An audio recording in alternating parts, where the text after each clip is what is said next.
Winternight, the attack that started a journey. Good evening and welcome to another episode of the Sleep to Lore series. Tonight we will turn the pages to a very special story, one that defines the modern era of fantasy and holds a special place in the hearts of many. We are going to talk about the Wheel of Time, specifically the events of Winternight. This is the spark that lit the fire, the single night of violence and fear that forced a group of young villagers to leave the only home they had ever known and step out into a world much larger and more dangerous than they could have imagined. We will explore the biting cold of that unnatural winter, the warmth of the farmhouse before the door was kicked in, and the desperate run through the dark woods.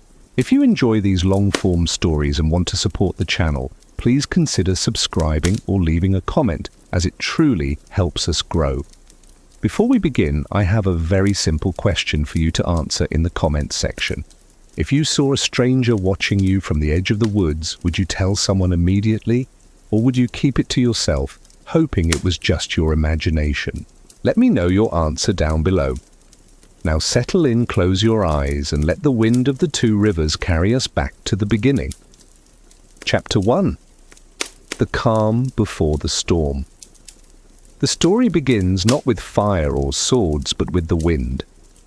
In the region known as the Two Rivers, located in the secluded western corner of the world, the wind blew hard and cold. It was an unnatural wind. By all rights, it should have been spring. The calendar said that the festival of Beltane was approaching a time of celebration for the return of warm weather and new crops. But the weather did not care about the calendar.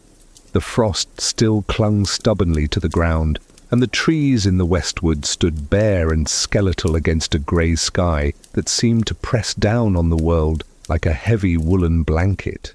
The air had a bite to it, a sharp, icy sting that numbed the nose and fingers within minutes of stepping outside.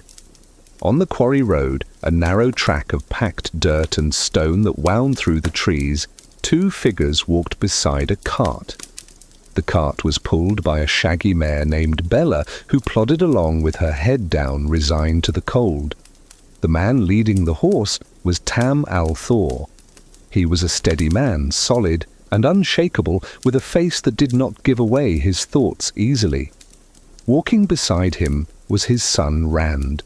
Rand was taller than most in the district, with grey eyes and reddish hair that marked him as different, though in the Two Rivers folks rarely spoke of such things aloud. They were walking toward the village of Emond's field. In the back of their cart they carried kegs of brandy and apple cider intended for the festival. The journey was quiet.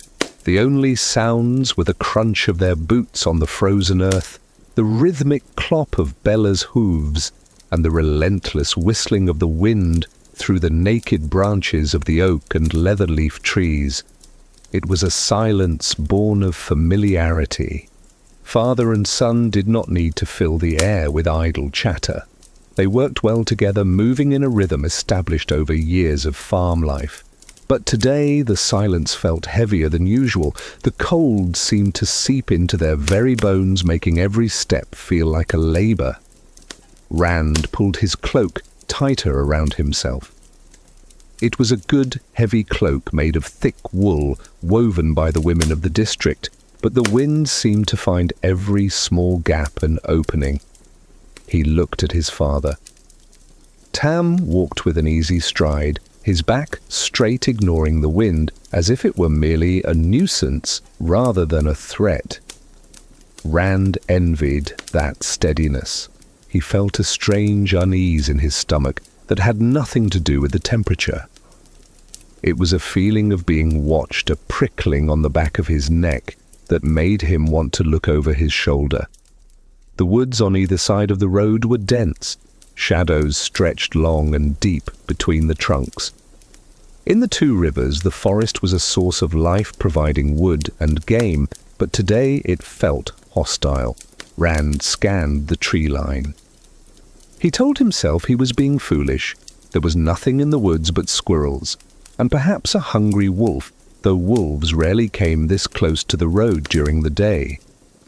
Still the feeling persisted. It was as if eyes were tracking their progress, marking their every step. Then he saw it.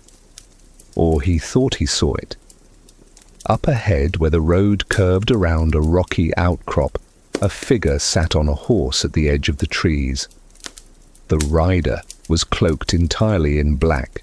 The horse was black as well, matching the shadows of the forest so perfectly that for a moment Rand thought they were just a trick of the light.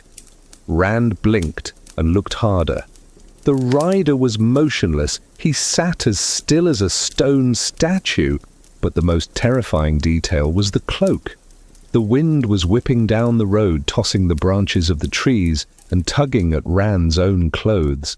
Yet the black cloak of the rider hung perfectly still. It did not flutter, it did not ripple, it hung heavy and dead, as if the wind of this world could not touch it. Rand felt a cold chill that had nothing to do with the winter air. He stopped walking. His heart hammered against his ribs. He opened his mouth to call out to his father, to point at the figure, but when he blinked again, the rider was gone. There was no movement, no sound of hooves retreating. The figure simply vanished, as if it had dissolved into the grey air. Tam noticed Rand had stopped and paused, looking back. He asked Rand what was wrong. His voice was calm, grounding Rand in reality. Rand hesitated. He felt foolish now. Had he really seen a rider in black, or had the grey light and the bare branches played a trick on his tired eyes? He told his father he thought he saw a stranger. Tam looked toward the woods, his eyes narrowing slightly. He did not dismiss it immediately. In the Two Rivers, strangers were rare and usually cause for talk. But after a moment of scanning the empty trees, Tam shook his head. He told Rand it was likely just shadows, but to keep a sharp eye out anyway. They continued walking, but the mood had shifted. The forest felt darker now. Rand kept glancing toward the trees, half expecting to see the Black Horseman again. He tried to rationalize it. Maybe it was a merchant guard, or someone lost on the way to the village. But deep down he knew the stillness of that cloak was wrong. It was unnatural. It violated the way the world worked. As they rounded the final bend, the village of Emond's Field came into view. The sight of it usually lifted Rand's spirits. It was a cluster of houses with steep thatched roofs, smoke curling lazily from stone chimneys. The center of the village was the green, a large, open, grassy space where the festival would be held. In the middle of the green stood the spring pole, a tall fir tree stripped of branches, waiting to be decorated with ribbons. Despite the cold, the village was bustling with activity. The transition from the lonely quiet of the Quarry Road to the noise of the village was jarring. Here there were people everywhere. The noise of the village was jarring. Here there were people everywhere. Children ran between the houses chasing hoops and dogs oblivious to the chill. Men were setting up trestle tables for the feast. Women in white aprons were carrying trays of pies and cakes, moving with purpose. The smell of roasting meat and baking bread wafted through the air, overpowering the scent of pine and dead leaves. It was the smell of safety, the smell of home. Rand and Tam guided Bella toward the Winespring Inn. The inn was the heart of Emond's Field. It was a large building with a foundation of riverstone and a first floor of whitewashed stone, while the upper floors were timber. The red-tiled roof stood out among the thatch of the other houses. A sign hung above the door, creaking in the wind, featuring a painting of a bunch of grapes. This was the domain of Bran Alvear, the mayor and the innkeeper. He was a wide man with a sparse circle of grey hair and a smile that seemed to take up half his face.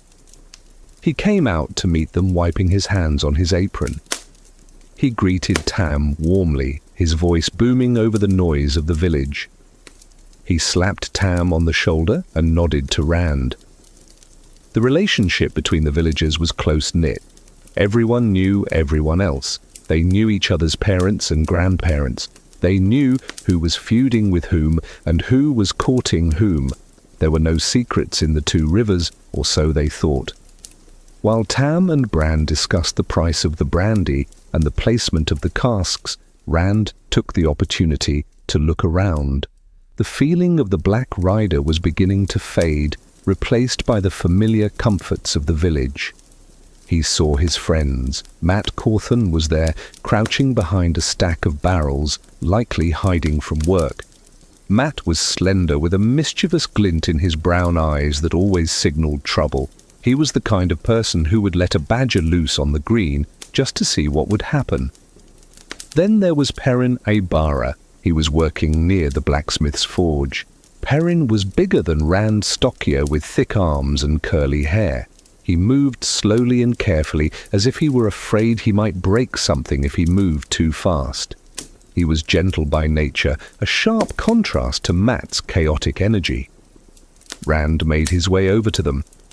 The reunion was easy. They had grown up together. They talked about the festival, about the girls they hoped would dance with them, and about the rumors of fireworks.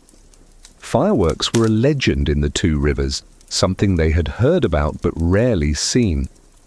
Rumor had it that a gleeman was in town, a storyteller, an entertainer from the outside world, and that he might have brought fireworks with him.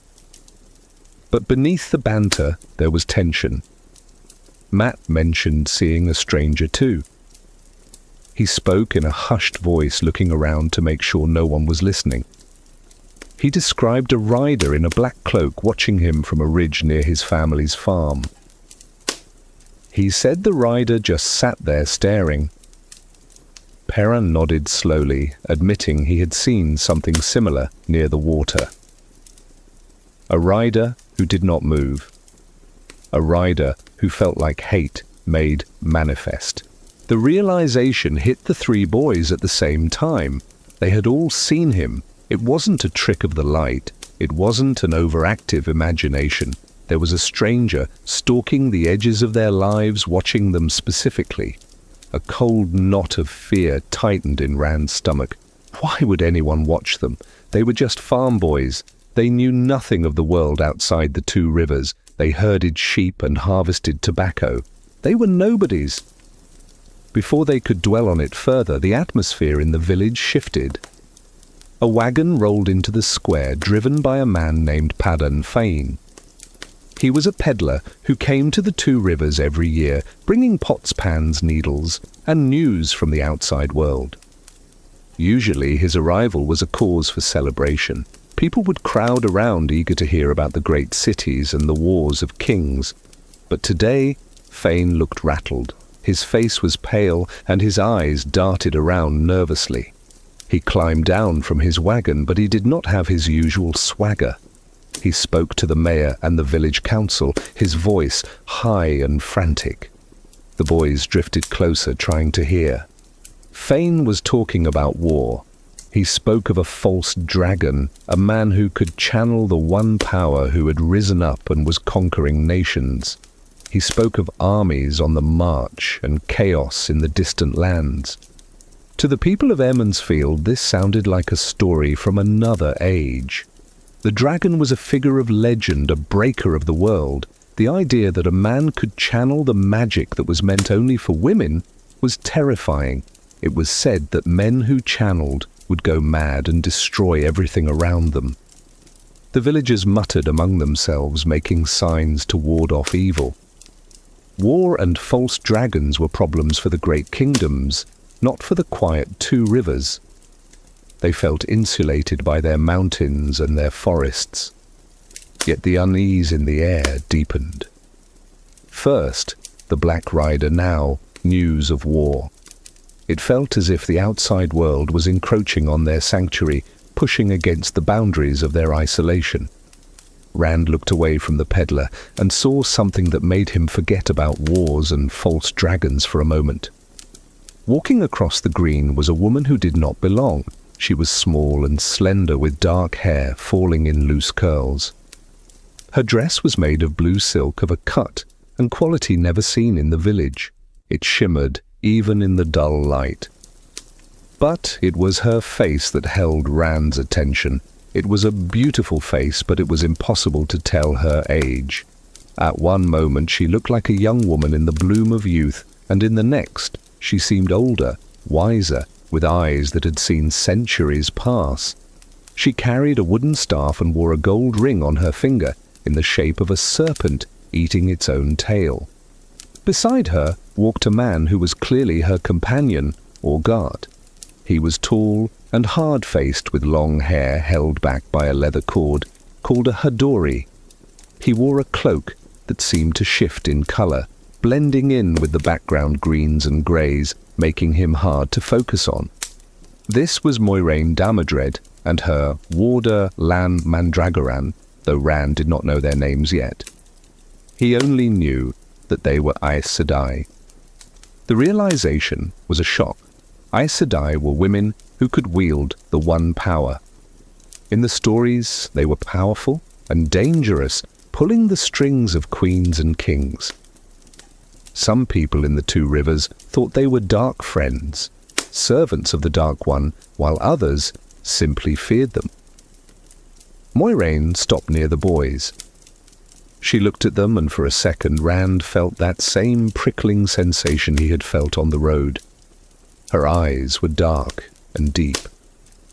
She did not look at them as a villager would, seeing just 3 farm boys. She looked at them as if she were measuring them, searching for something hidden inside them. She smiled, but the smile did not reach her eyes. She asked them directions and gave each of them a silver coin.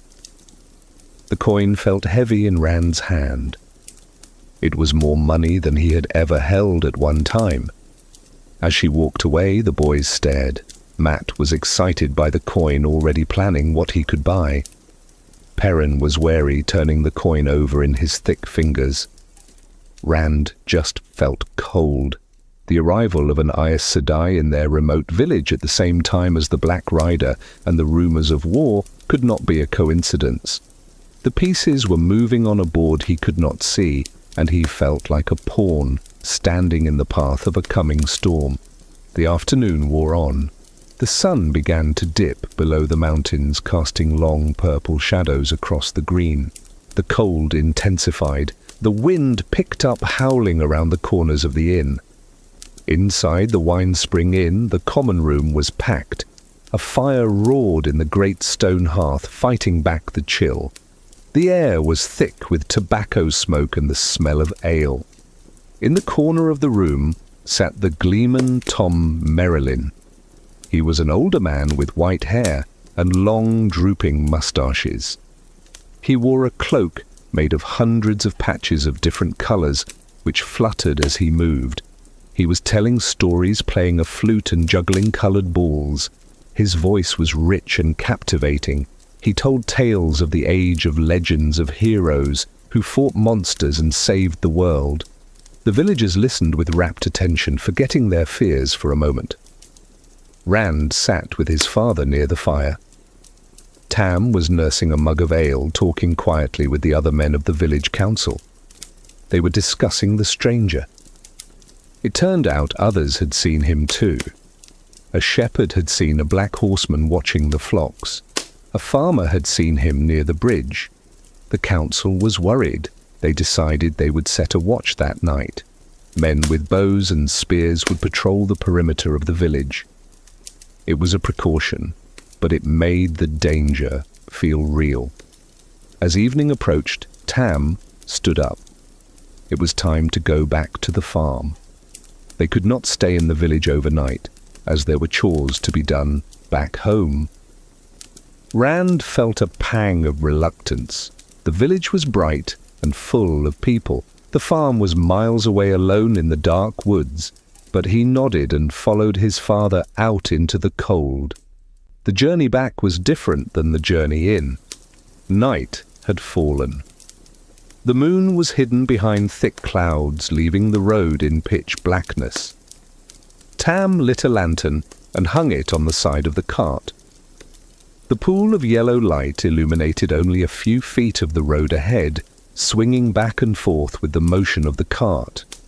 They walked in silence again, but this time it was a tense, alert silence.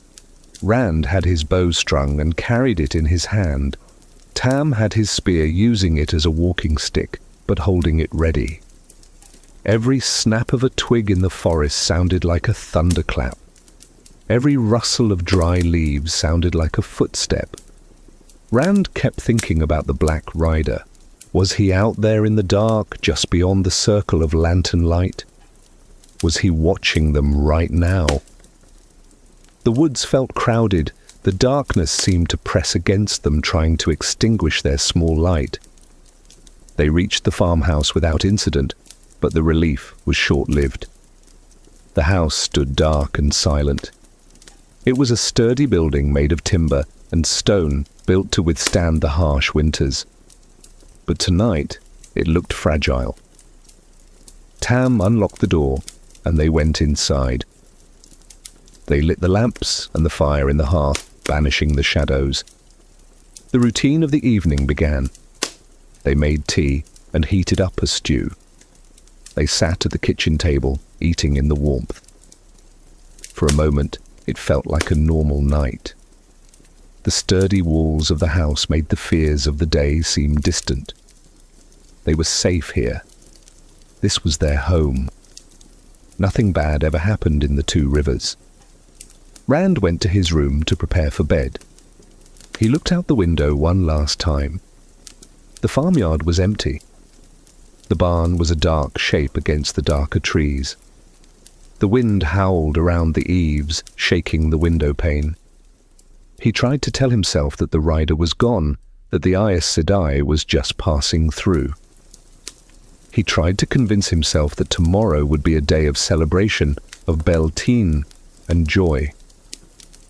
But as he lay in bed, staring up at the ceiling, he could not shake the feeling of dread. The silence of the house was too deep. The dark was too absolute. He drifted into a restless sleep, his dreams filled with turning wheels and shadows that had eyes. He did not know that the safety of the Two Rivers was an illusion. He did not know that the Black Rider was not alone. In the darkness of the westward, creatures out of nightmare were gathering. They were Trollocs beast men created in the wars of the ancient past. They were half human and half animal, with the snouts of boars, the beaks of eagles, and the horns of rams. They were massive, towering over a man, and they were hungry. They moved through the forest with a surprising quietness for such large creatures. They carried curved swords and spiked axes.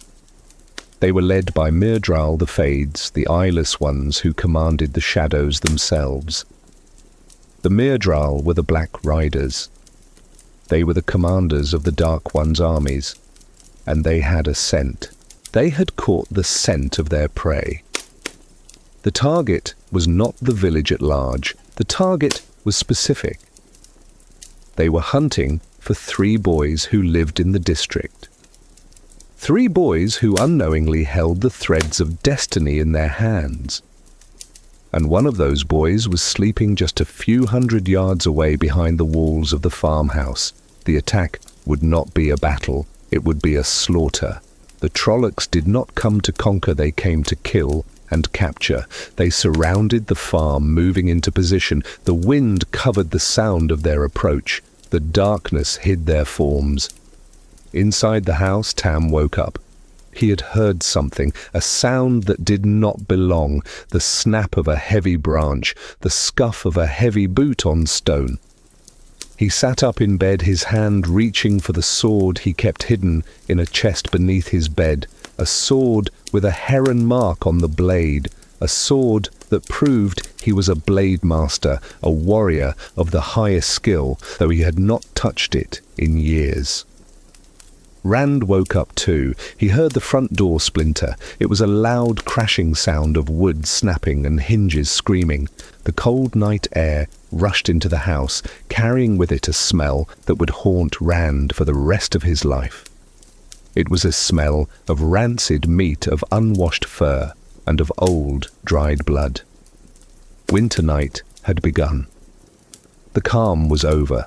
The storm had broken the door down, and it was coming inside. The transition from the safety of the bed to the horror of the attack was instant. One moment Rand was warm and safe, the next he was scrambling for his life. He heard his father shout a command, a roar of defiance that sounded nothing like the quiet farmer he knew. He heard the guttural growls of the Trollocs' voices that sounded like stones grinding together. Rand grabbed his belt knife, a pitiful weapon against the monsters invading his home. He ran into the hallway. The main room was a scene of chaos. The door was hanging off its hinges. Massive shapes filled the room, illuminated by the dying embers of the fire. They were huge, hulking beasts with fur and armor. They were smashing the furniture, overturning the table, tearing the house apart. And in the middle of it all was Tam. He was moving like water. The heron-marked sword was a blur of steel. He was not fighting like a farmer. He was fighting like a soldier, a master of the blade. He ducked under a massive axe swipe and thrust his sword into the chest of a Trolloc with a boar's snout. The creature howled and fell. Tam spun, engaging another beast that had the beak of a hawk. Rand stood frozen for a second, his mind unable to process what he was seeing. Monsters from the stories were in his kitchen. His father was killing them. This was impossible. This was a nightmare. But the cold air was real. The smell was real. The blood spraying across the floorboards was real. Tam saw him. He shouted for Rand to run to get out the back, but Rand could not leave him. He saw a Trolloc moving toward Tam's blind side, raising a spiked club. Rand yelled a warning and threw a piece of firewood. It hit the Trolloc, distraction it for a split second. Tam pivoted and slashed the creature across the legs, bringing it down. But there were too many of them. The house was filling up. More were pouring in through the broken door. They needed to get out. They needed to reach the woods. Tam fought his way toward Rand, clearing a path. They reached the back door. They burst out into the yard, into the freezing night. The yard was not safe either. There were shapes moving near the barn. But the darkness was their ally now. Tam and Rand ran toward the trees. They did not look back at the house. They scrambled over the fence and plunged into the undergrowth. Behind them, flames began to lick at the roof of the farmhouse. The Trollocs had set it on fire. The light of the burning home cast long, dancing shadows through the woods. Rand's heart was breaking. Everything he owned, every memory of his childhood was burning. But he had no time to grieve. He could hear the heavy footsteps of the pursuers crashing through the brush behind them. They ran until their lungs burned and their legs felt like lead. They ran deeper into the westwood, away from the road, away from the village, into the wild dark. And as they ran, Rand realized that his father was stumbling. He looked closer in the flickering light of the distant fire and saw the dark stains spreading on Tam's side. He had been wounded. The night was just beginning. The journey had started not with a fanfare, but with a burning house and a desperate flight into the cold. The world had changed in the span of a single hour. The wheel of time turned, and ages came and went, but for Rand al'Thor, the only age that mattered was this one. The age where he had to keep moving, the age where he had to survive. The woods were a labyrinth of shadows. The trees, which Rand had climbed as a child, now seemed like prison bars. The roots snagged at his feet, trying to trip him. The wind howled louder, drowning out the sounds of pursuit, but also masking the approach of any new dangers. Rand put his father's arm over his shoulder. Tam was heavy, a dead weight of muscle and bone. He was muttering now, feverish words that made no sense. He spoke of battles long ago, of a baby found in the snow. Rand tried not to listen, focusing only on putting one foot in front of the other. He had to get to the village. He had to get help. The Aes Sedai was there. She could help. She had to. This was the Winternight, a night of fire and blood, a night where the innocence of the two rivers was shattered forever. And out in the dark, the Black Rider watched and waited, knowing that the hunt was far from over. This was only the first move in a game that would span the entire world, and Rand al'Thor, shivering and terrified, carrying his dying father through the snow, was the most important piece on the board. The cold was absolute. It was a physical weight pressing down on Rand's shoulders alongside the weight of his father. He grit his teeth and kept walking, step by step, breath by breath, into the dark. Chapter 2. Flame and Shadow. The night had been cold before, but now it was hot. Not the pleasant warming heat of a hearth fire or the gentle sun of a spring afternoon, but a violent roaring heat that seared the skin and stung the eyes. Rand stood at the edge of the tree line, his chest heaving, his breath coming in ragged gasps that misted in the freezing air. He looked back. The farmhouse, the place where he had been born, the place where he had learned to walk and talk and shoot a bow, was being consumed. The fire was hungry. It climbed the timber walls with terrifying speed, latching onto the dry wood and the thatched roof. Orange and yellow flames danced wildly against the black backdrop of the night, throwing sparks high into the air like a swarm of angry fireflies. The sound was deafening. The roar of the fire sounded like a living beast, a monster that was eating his history. Timbers cracked with the sound of gunshots, sending showers of embers drifting into the dark. The roof groaned, and then a section of it collapsed inward with a crash that shook the ground, sending a fresh plume of smoke and fire billowing upward. The smoke was thick and black, choking the air, making it hard to breathe. Even at this distance, it smelled of burning oak and pine, but also of something else, something wrong. It smelled of the Trollocs of their singed fur and the foul oil they used on their armor. It was the smell of a nightmare that had become real. Rand felt a hand on his shoulder. It was heavy and trembling slightly. He turned to look at his father. Tam was standing beside him, leaning heavily on his spear. His face was pale, illuminated by the flickering light of the burning house. There was sweat on his forehead and ash smeared on his cheek. He was looking at the house too, his eyes filled with a sadness that Rand could not fully comprehend. This was not just a building to Tam, it was the life he had built with his wife Kari. It was the home where they had raised their son. And now it was gone, turned to ash and memory by monsters that should not exist. But there was no time for grief. Not yet. The woods around them were alive with sounds, the crashing of heavy boots through the underbrush, the guttural shouts of the Trollocs calling to one another in a language that sounded like stones grinding against bone. They were hunting. They were searching the farmyard, overturning barrels and kicking through the debris, looking for the two humans who had escaped their trap. Tam squeezed Rand's shoulder, his grip surprisingly strong despite his trembling. He whispered that they had to move. His voice was tight, strained. He told Rand to stay low and to keep to the shadows. They could not use the road. The road would be watched. The Black Rider or his creatures would be waiting there, expecting them to run for the village. They had to go through the deep woods, through the westwood, where the trees were thick and the ground was uneven. It was a harder path, but it was the only way to stay hidden. Rand nodded, though his neck felt stiff.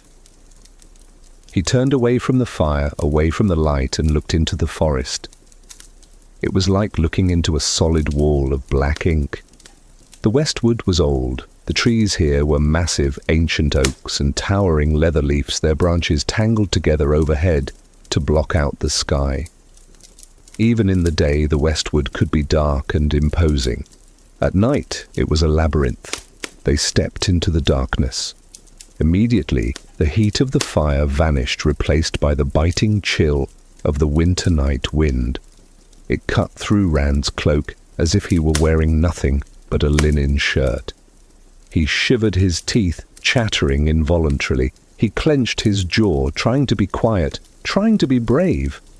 He followed his father. Tam moved with a surprising grace for a man of his size and age.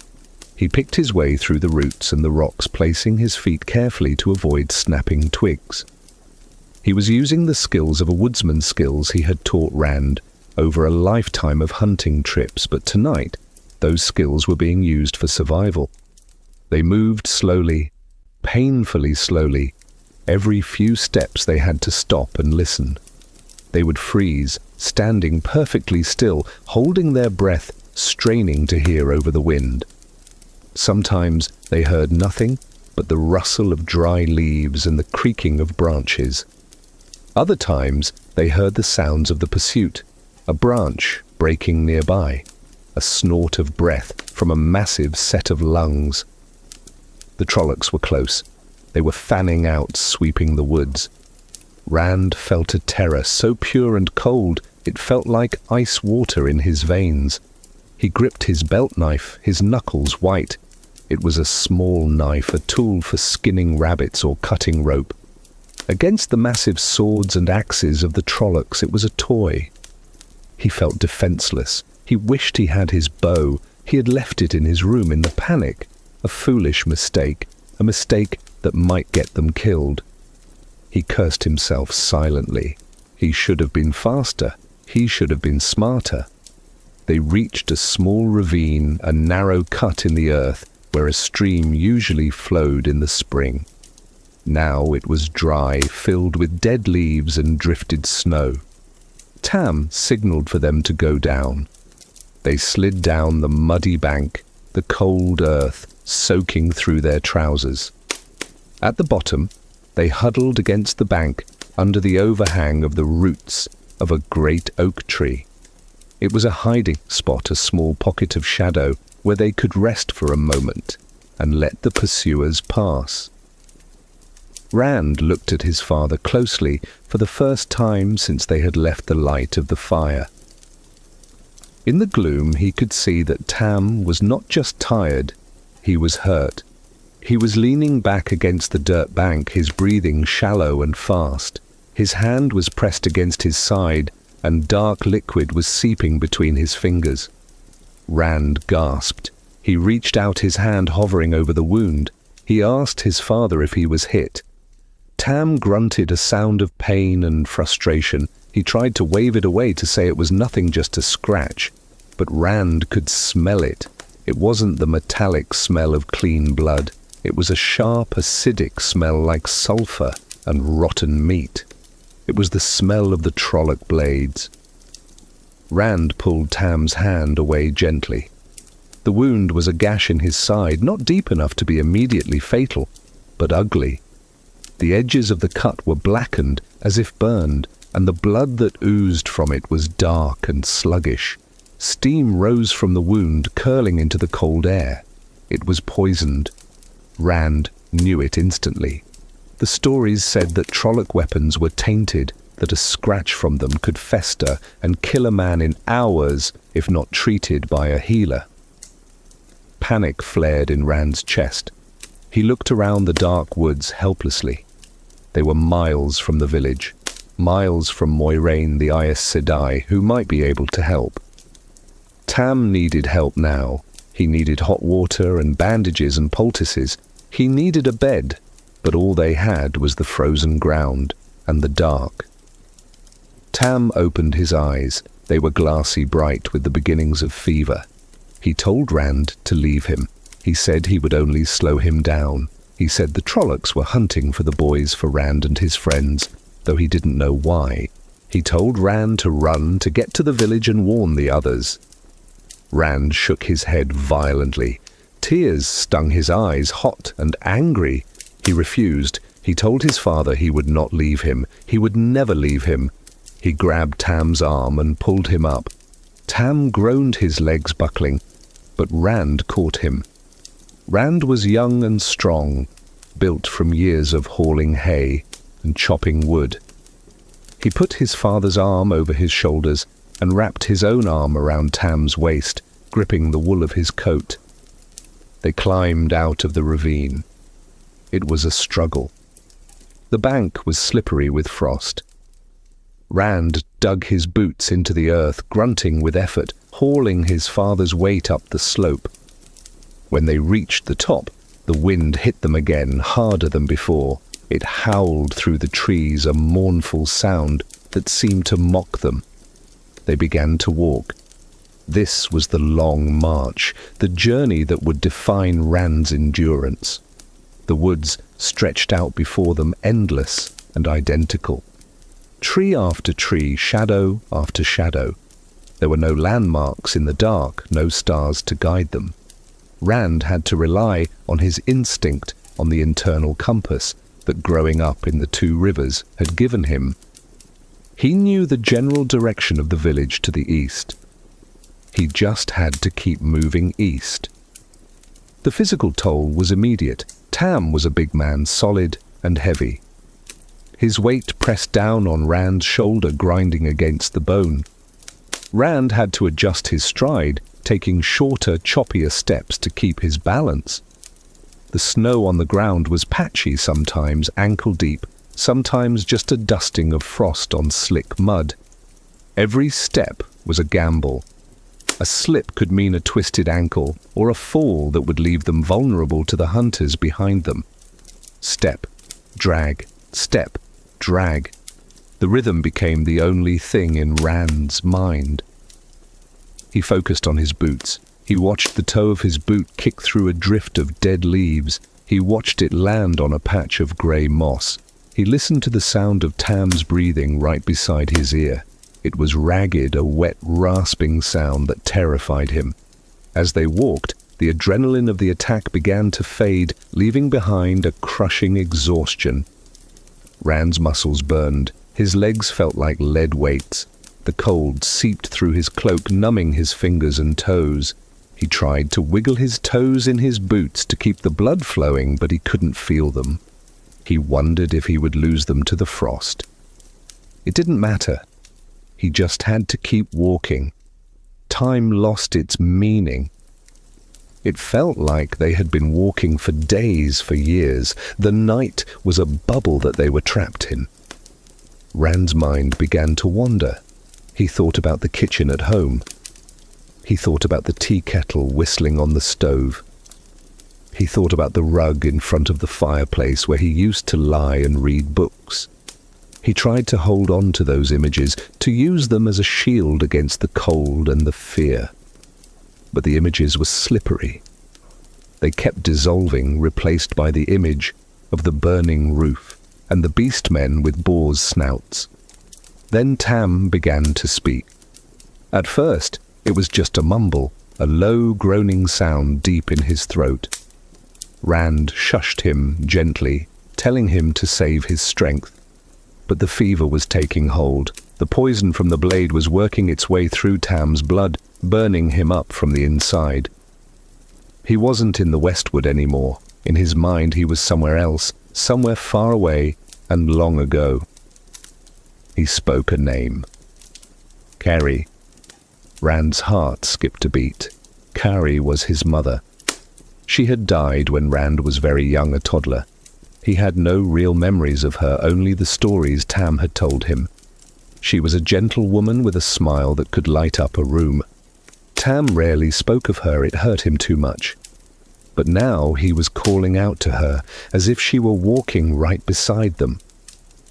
Carrie, Tam whispered, his voice thick and slurred. The snow. So much snow, red snow. Rand tightened his grip on his father's waist. He told him it was okay that they were going home. He lied. He didn't know if they were going home. He didn't know if they would survive the next hour. Tam stumbled his feet, catching on a root. Rand caught him, bracing his legs to keep them both upright. Tam didn't seem to notice. He was lost in the fever dream. He continued to speak, his words coming in jagged bursts. "The baby?" Tam muttered, crying in the snow. "Alone! No, not alone. Her. She's dead. The woman is dead." Rand frowned. He didn't understand. What woman? What baby? He assumed it was a memory of his mother, maybe, of the day Rand was born. But Rand had been born in the 2 rivers in the farmhouse. There was no snow in the harvest season when he was born, and his mother hadn't died in the snow. She had died of a fever years later. "I have to take him," Tam said, his voice gaining a sudden, urgent clarity. "I can't leave him here. The mountain, it's burning. The sky is on fire." Rand felt a chill that had nothing to do with the wind. The mountain burning. That sounded like the stories of Dragon Mount, the great peak far to the north, where the dragon had broken the world. Why would Tam be dreaming of Dragon Mount? Tam had left the 2 rivers. When he was young, he had gone out into the world and become a soldier. He had fought in the wars. Maybe these were memories of battles. "I'll," Tam whispered. The word was faint, hardly more than a breath, but it struck Rand like a physical blow. "They fight like demons, veiled, spears, but the baby... gold. Veins of gold." Rand tried to shut his ears. He didn't want to hear this. It sounded like madness. It sounded like secrets being spilled that were never meant to be heard. He told his father to hush, to be quiet. The Trollocs might hear, but deep down he was afraid of what the words meant. He was afraid that the man he called father, the man who was his anchor in the world, was revealing a crack in the foundation of his life. "I'll raise him," Tam murmured, softer now, his head lolling against Rand's shoulder. "He's mine now, my son, Rand. I'll call him Rand." Rand stopped. He stood frozen in the dark woods, the wind whipping his hair across his face. He stared at the side of his father's head. "He's mine now. I'll call him Rand." The words echoed in the silence of the forest. They implied something terrible. They implied that Rand was not born to Tam and Kari, that he was found, that he was something else. He pushed the thought away. He shoved it down deep into the dark corners of his mind. It was the fever talking. That was all. Just the fever. The poison was making Tam hallucinate, making him say things that weren't true. Rand was a 2 Rivers man. He was a sheep herder. He was Tam Althor's son. That was who he was. He forced himself to start moving again. Step, drag, step, drag. The doubt gnawed at him, but he used it as fuel. He would prove it. He would get Tam to the village. He would get him healed. And when Tam woke up, he would laugh and tell Rand it was all a bad dream. The woods seemed to change as the night wore on. The trees grew closer together, their branches interlocking like the fingers of a skeletal hand. The wind dropped slightly, but the cold deepened. It was the dead of night, the time when the world is at its lowest ebb. The silence was heavy, oppressive. Suddenly Rand heard a sound that made him freeze. It wasn't a branch breaking, it was a voice. "Here! Man! Here!" It was a guttural, wet voice coming from the darkness to their left. It sounded human, but wrong. The syllables were distorted, as if spoken by a mouth that wasn't shaped for human speech. Rand crouched down, dragging Tam with him into the shelter of a large holly bush. He pressed his hand over Tam's mouth, praying that his father wouldn't moan. He peered through the prickly leaves into the gloom.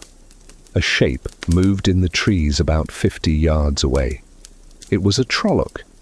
It was massive, taller than a man, with shoulders as wide as a door. In the dim light, Rand could see it had the face of a wolf, a long snout filled with jagged teeth. It was sniffing the air, turning its head from side to side. "Meat," the Trolloc grunted. "Nog. Smell. Man."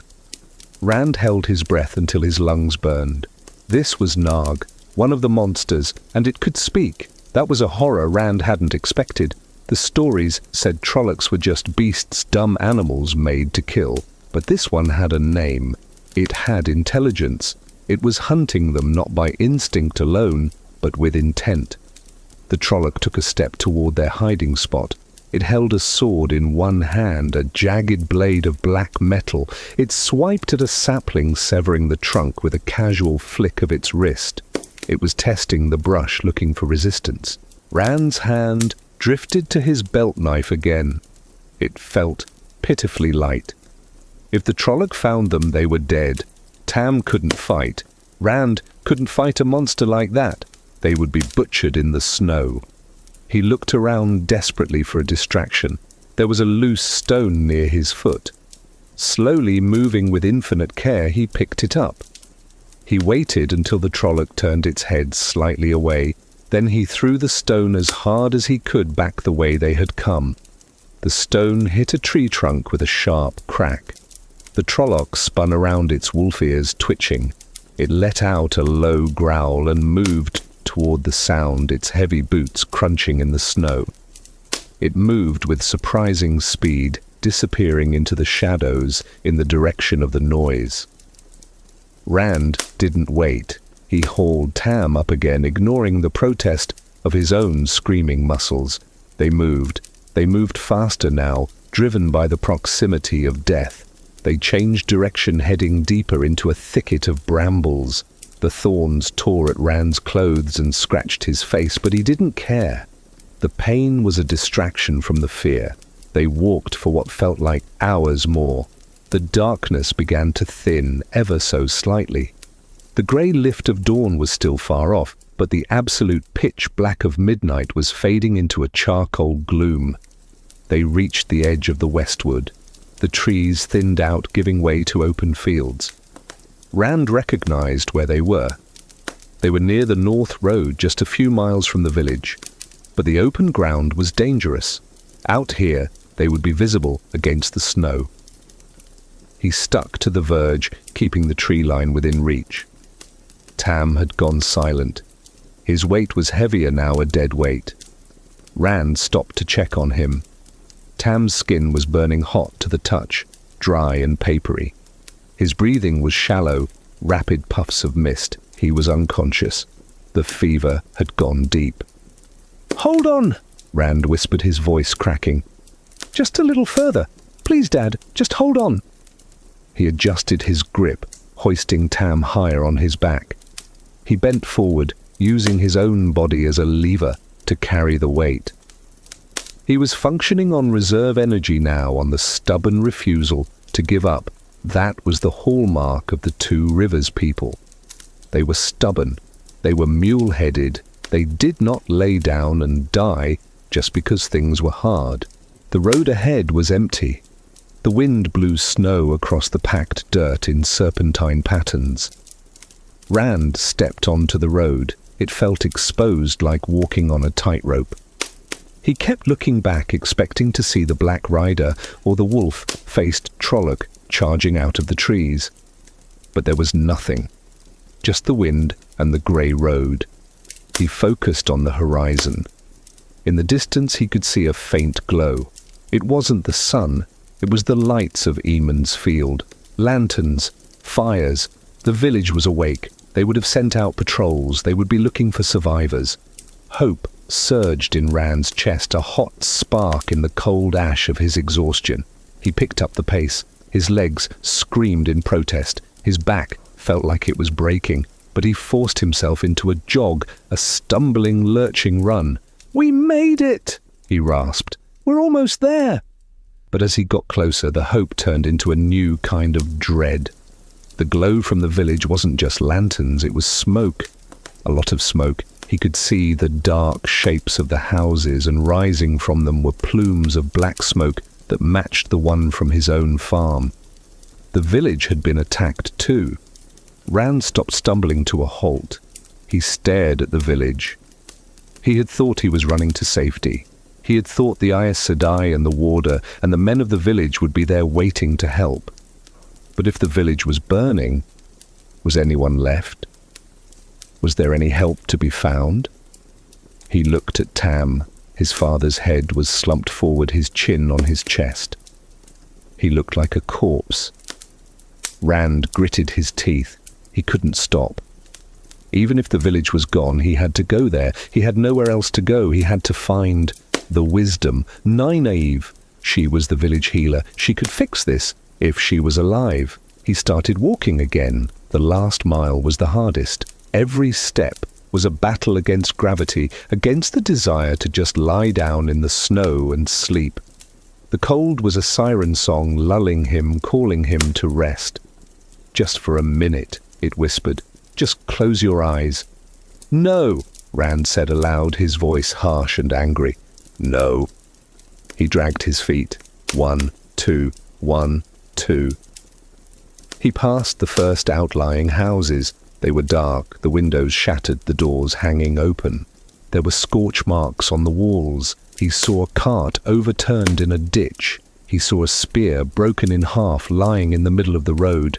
The signs of battle were everywhere.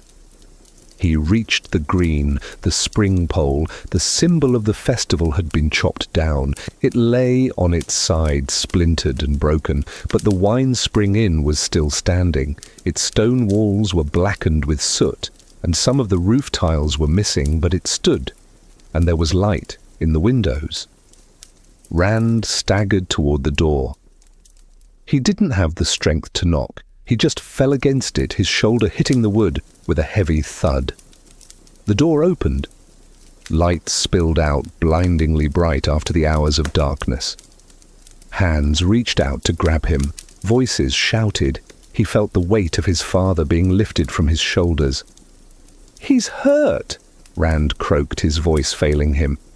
"My father, the Trollocs, he's hurt." He felt himself falling. The floor rushed up to meet him, but he didn't hit the hard wood. Someone caught him. He looked up. He saw a face swimming in his vision. It was Lan the Warder. His face was grim, hard as stone, but his hands were gentle as he lowered Rand to a bench. "Rest now, sheepherder," Lan said. "You have done well." Rand tried to speak, tried to tell him about the Black Rider, about the fever dreams, about the baby in the snow. But the darkness rose up to meet him, not the darkness of the woods, but the darkness of sleep. He let it take him. He had carried the weight. He had finished the journey, for now. But as he slipped into unconsciousness, the last thing he heard was the sound of the wind outside, howling against the stones of the inn. It sounded like a warning. It sounded like a promise that the Winternight was not the end, but only the beginning. The journey through the dark woods was over, but the journey of the Dragon Reborn was just starting.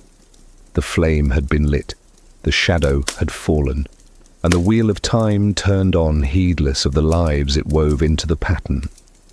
Rand slept, and in his sleep he dreamed of a sword made of light and a mountain that touched the sky.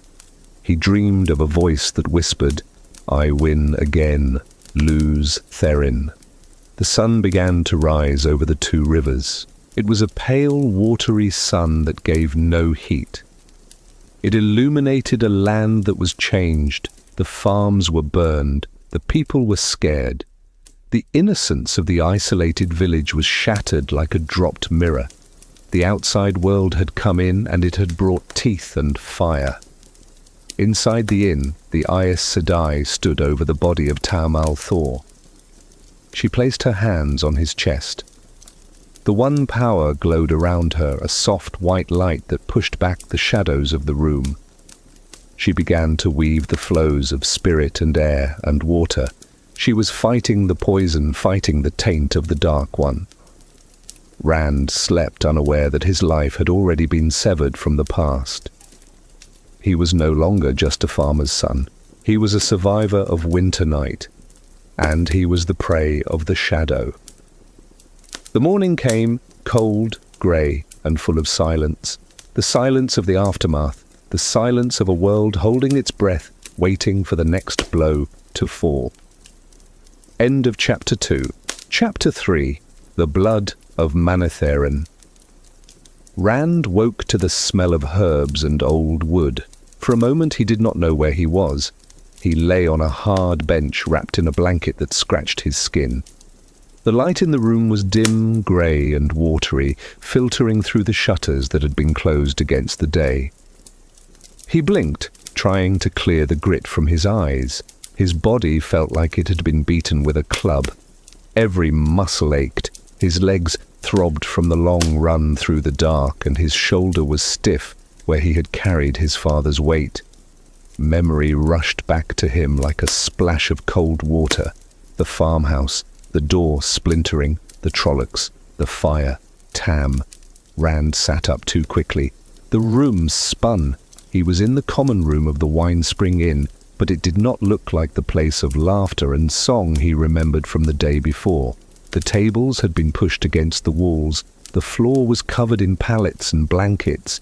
Men and women lay on them, some groaning in their sleep, others staring blankly at the ceiling. Bandages were everywhere, white strips of cloth stained with red and yellow. The air smelled of sickness, of burned vinegar, and the metallic tang of blood. Rand looked frantically around the room. He saw Master Alvear, the mayor, moving between the injured, carrying a tray of mugs. He looked tired, his face grey, and sagging his usual cheerful demeanour. Gone. And then Rand saw her. Moiraine Sedai sat on a stool near the fireplace. She looked exhausted. Her shoulders were slumped and her face was pale, as if she had not slept in days. The blue stone on her forehead, usually bright, was dull. Beside her, on a table, lay Tam. Rand scrambled off the bench. His legs were shaky, but he forced them to work. He crossed the room, stumbling over the edge of a blanket. He fell to his knees beside the table. Tam was pale. His skin looked waxy in the firelight, but his chest was rising and falling in a steady rhythm. The terrible rasping sound was gone. The feverish heat that had radiated from him in the woods had vanished. Rand reached out and touched his father's hand. It was cool. Not the cold of death, but the cool of normal sleep. Rand let out a breath he felt like he had been holding for hours. He looked up at Moiraine. She was watching him. Her dark eyes were tired, but they were sharp. She told him that his father would live. She said the poison was strong, but she had drawn it out. He would need rest, much rest, but he would recover. Rand tried to thank her, but the words stuck in his throat. He felt a mix of immense gratitude and a lingering fear. She was an Aes Sedai. She had used the One Power. In the stories, the One Power was something to be feared, something that broke the world. But here it had saved the only family he had.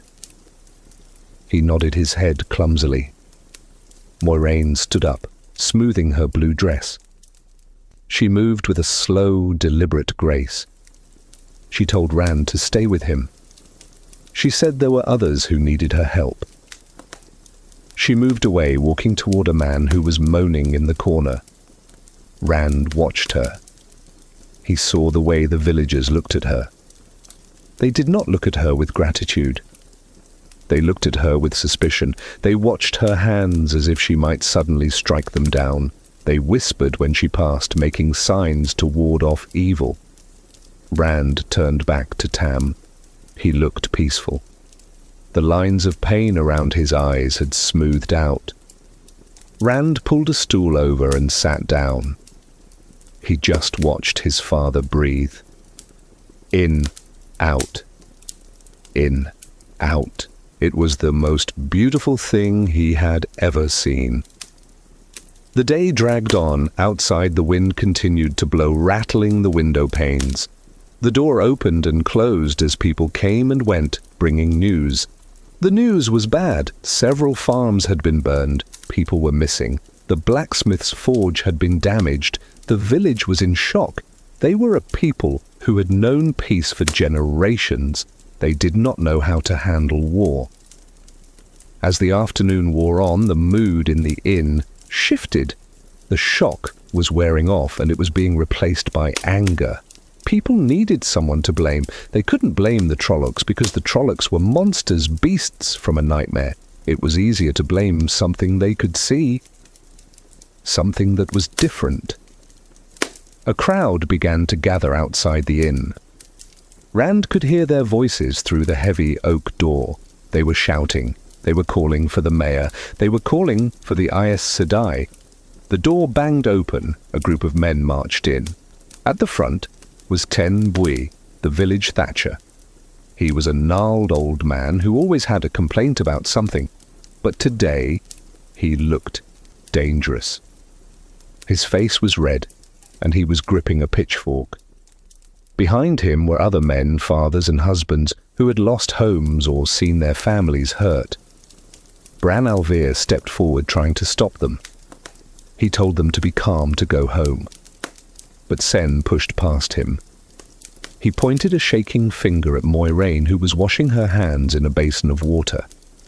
He shouted that this was her fault. He said that before she came, there were no Trollocs in the two rivers. He said she had brought the monsters with her. He said she was a dark friend, a servant of the shadow. The crowd behind him muttered in agreement. They said she should leave. They said they should drive her out before she brought more death upon them. The room went silent. Even the wounded seemed to hold their breath. The accusation hung in the air, heavy and poisonous. It was a dangerous moment. A mob is a beast that doesn't think, it only reacts. And right now, they were reacting with fear. Moiraine dried her hands on a towel. She did not look hurried. She did not look afraid. She turned slowly to face the crowd. She looked small, standing there, in her blue silk dress, surrounded by rough farmers in wool and leather, but she did not look weak. She drew herself up, and suddenly she seemed taller. It was a trick of the light, or perhaps a trick of the mind, but she seemed to loom over them. She picked up her staff.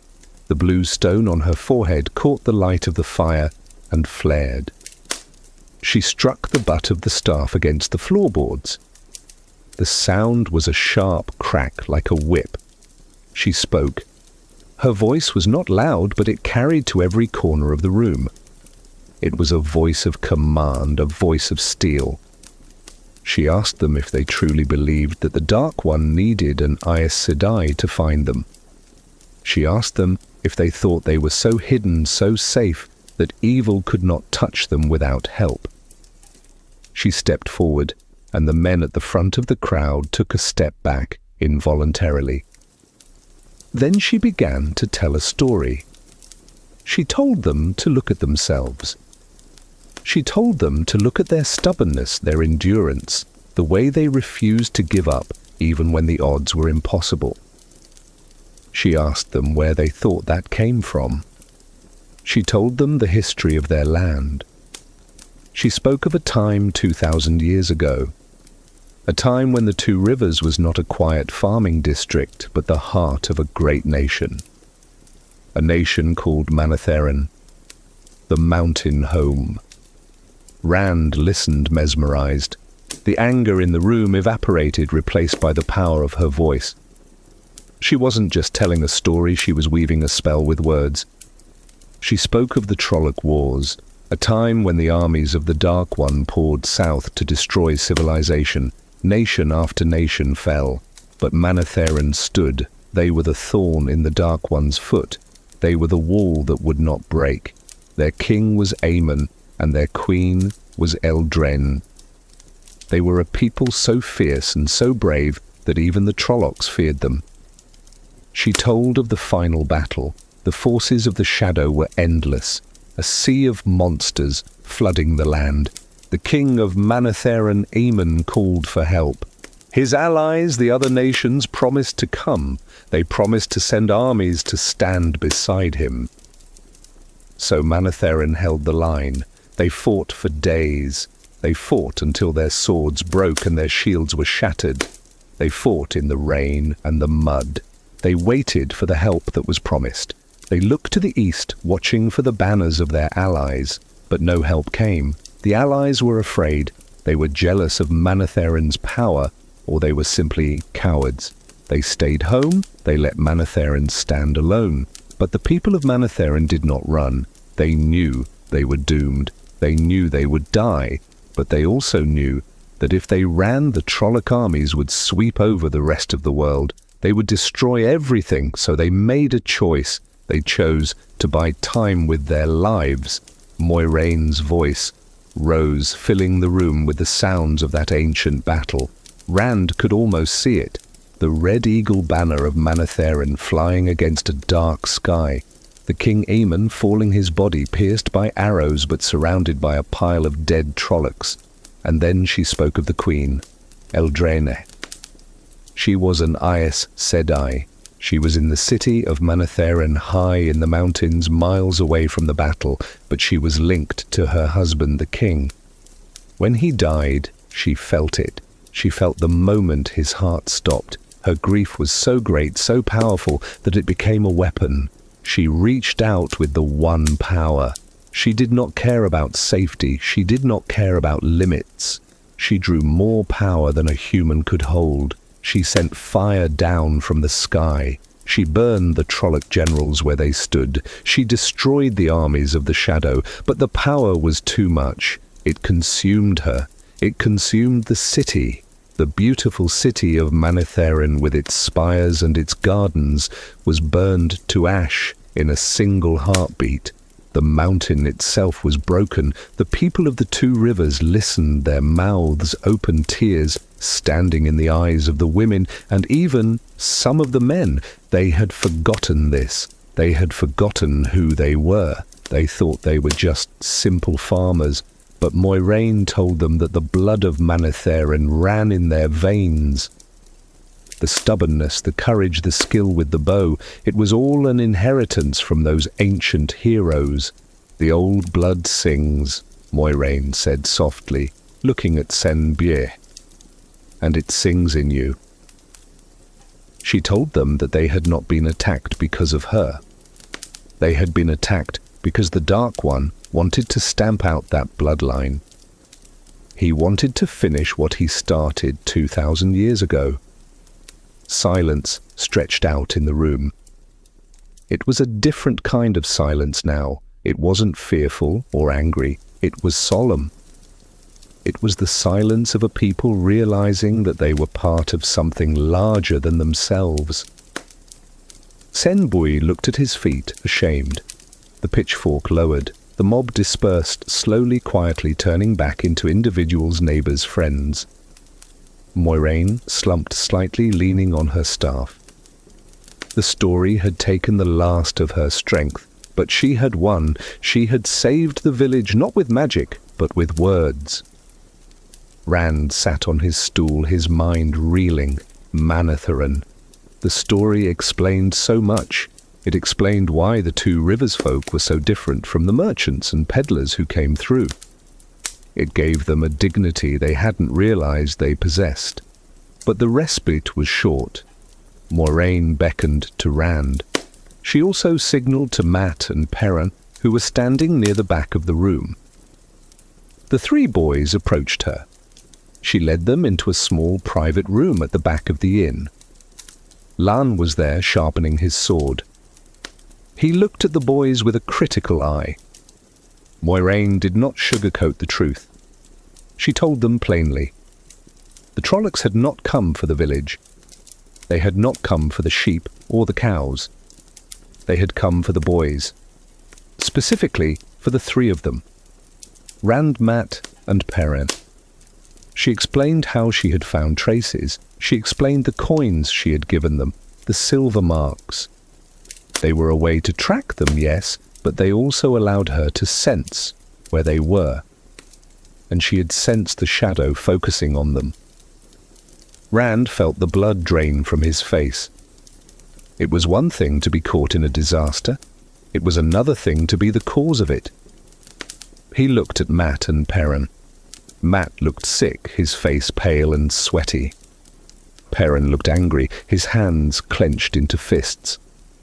Moraine gave them a choice. It was a terrible choice. She said they could stay. If they stayed, the Trollocs would return. They would come back with more numbers. They would burn the village to the ground until they found the boys.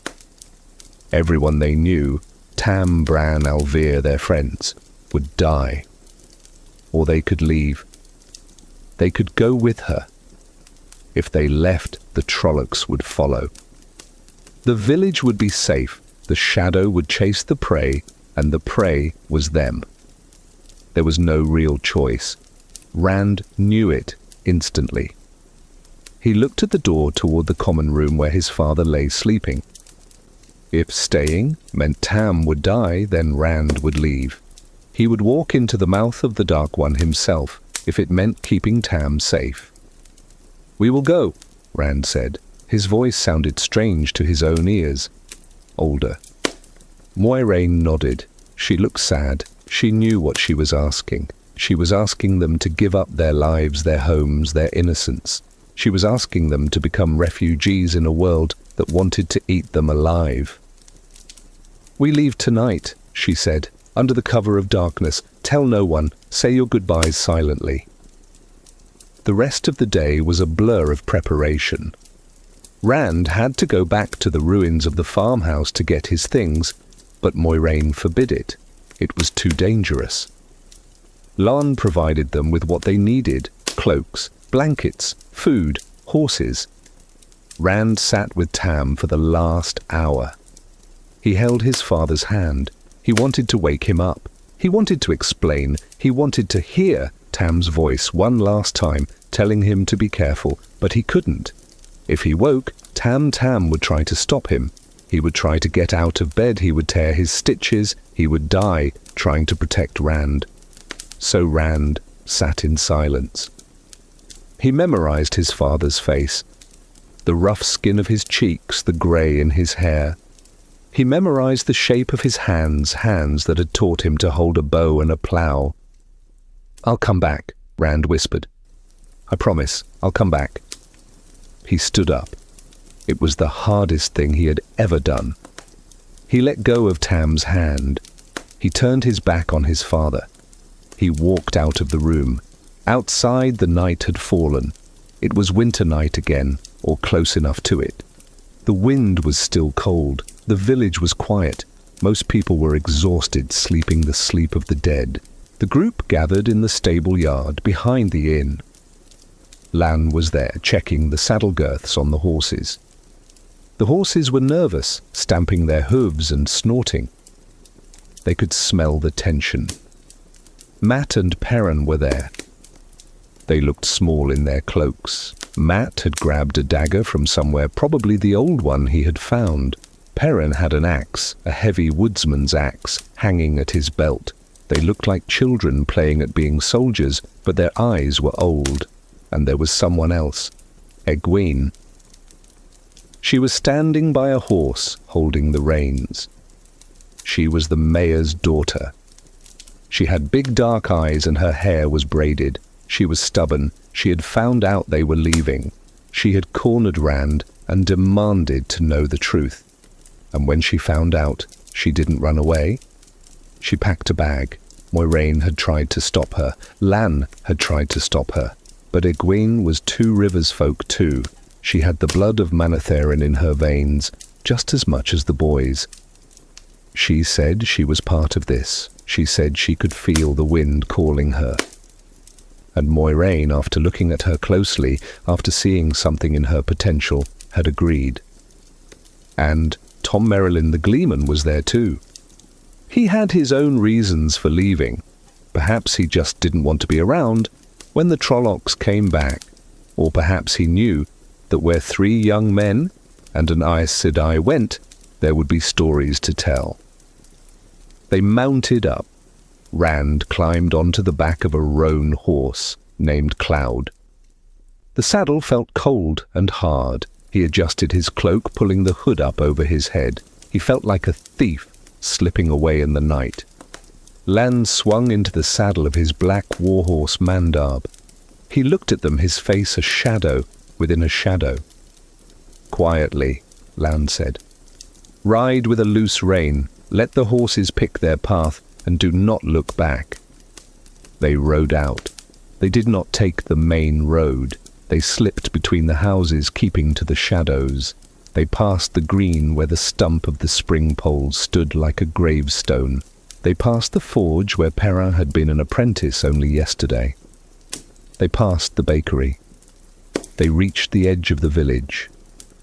The open fields lay before them pale in the moonlight.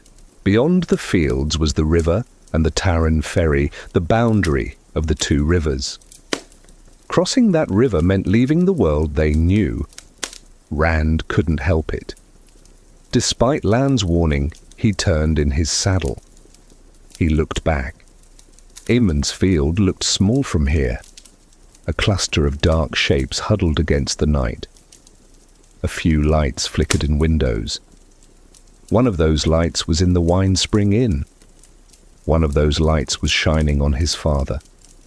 Tears blurred Rand's vision. He wiped them away angrily. He couldn't be weak. He had to be strong.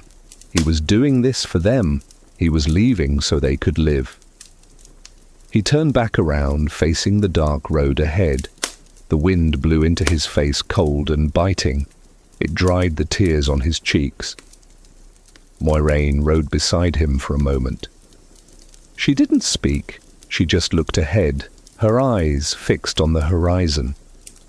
She was the architect of this journey. She had pulled them out of their lives like threads from a tapestry and was weaving them into a new pattern. Rand wondered if she knew what the pattern would look like. He suspected she didn't.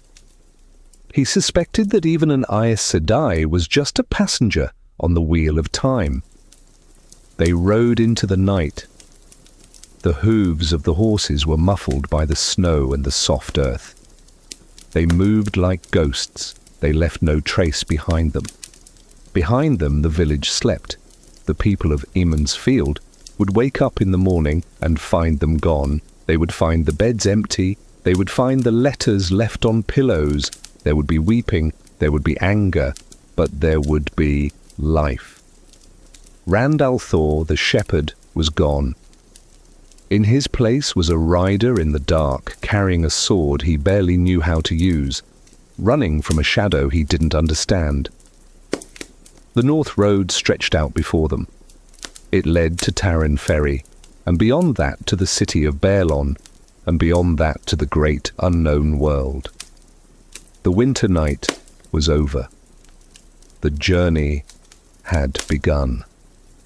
End of chapter 3.